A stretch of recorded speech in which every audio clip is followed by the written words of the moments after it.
intay goorgoorday jalabiibta tasho walaalayaal waxaan aad uga digaya gabdhaha xijaabka moodeelada wata ilaahay ka cabsada subxaana wa tacaala waa xijaabkii raaska waa xijaabkii kida waa xijaabkii kida wax la dhaha ma jire xijaab waa xijaabka alla soo dejiye subxaana wa tacaala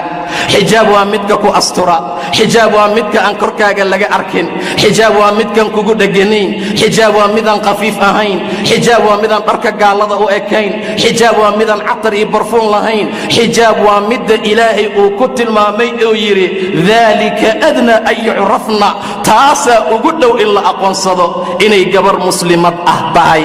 inay gabar xaraa'ira oo xor ah tahay inay gabar ilaahay jecel tahay jalbaabkaa lagu aqoonsadaa jalbaabkaa lagu yaqaanaa jalbaabkaa lagu aqoonsadaa oo lagu fahmaa daalika adnaa an yucrafna falaa yu'dayn wa kaana allahu ghafuuran raxiima ilaahay waa alla dembi dhaaf badan oo naxariis badan maxaa labadaa loo daba dhigay maxaa aayadda labadaa loogu qatimay waa qatin aad iyo aad u qiimo badan wa kaana allahu ghafuuraa alla waa dembi dhaaf badne naag alla la naagtaan xijaabanin oo aan jirkeeda qarinin oo surwaal ama dirac qafiifa ama marag yara garabka saaratee bannaanka ku baxda hadday tawba keento saacaddan aan joogno ay dawaar laha aado dhar xoog badan oo culus oo shuruudaha xijaabka wata ay labisato ilaahay waa dembi dhaaf badne subxaana wa tacaala la dhihi maayo 20 sano iyo 30 sano jilbaab la'aan suuqa joogtay kaa aqbali maayo xaashaa lillaah ilaahay ma ahan subxaana wa tacaala dembiguuna cafin waana noo dhaafaya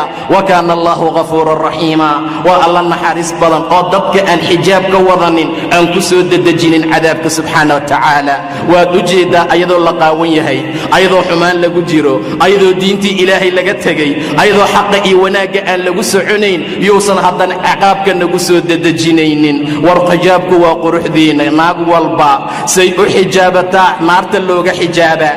gabar walba say u xijaabataa ilaahay xumaanta uga xijaabaa gabar walba say rabbi uga cabsataa cadaabka looga ilaaliyaa gabar walba say ilaahay taacadiisii diintiisa u qaadatay jannada alla u heshaa subxaana wa tacaala daa darteed baa ragga in badan ixtiraamaan wanaagna ay u hayaan gabdhaha jilbaaban midda diraca khafiifka wadataa kabaha aan lagu socon karin soo gashatay aad mooda afkeeda waxaan la dayi karin sidii wax dhiig saaran oo kale bannaanka markay ku soo maraysa dhallinyarada gobolka mid ah walaalayaal way dulmiyaan way caayaan dhagax baa laga daba tuuraa qaar baa u fooriya xijaab qaadee bannaanka labiso waa lagu qiimaynayaa saad alla u qiimaysaa laguu qiimaynayaa saad alla uga cabsataa lagaaga cabsanayaa saad alla